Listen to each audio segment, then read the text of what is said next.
The game begins with this moment where you've been exiled, you've been executed, you've been hung on a cross, crucified, and left to die in the desert, which is a classic Conan trope.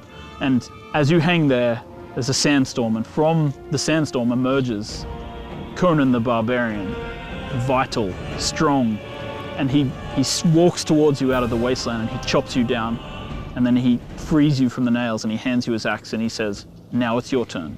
Get up, survive." Conan Exiles is an open-world survival game set in the brutal world of Conan the Barbarian. Survival in this universe means foraging for food, hunting creatures, fighting your enemies, and finding ways to defeat the elements. This is very much a player-built world. You decide, you fix the world, you create the world, you build the houses, you make your own settlements, you create your own empire, essentially. One of the things that we talked about was the first location that we wanted the game to take place in. So we've chosen a desert.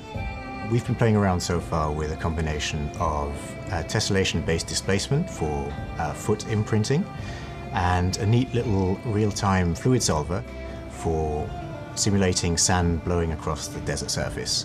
This, of course, is fully dynamic, so it'll respond nicely to anything happening on screen. This is restricted to the sand, but moving forwards, we can reuse parts of this technology for water simulation, for snow simulation, and so on and so forth. As you expand out from the desert, you encounter new, harsh environments. Mountains, snow, ice, swamp, rivers, impenetrable forests. Each one of these environments has to be learned and understood if you're to survive and build and dominate.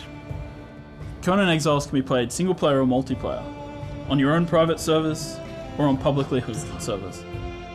So when we decided to do a game in the Conan universe, we immediately discussed combat, because that's the first thing that comes to people's mind when they think of Conan the Barbarian. They think of brutal, bloody combat.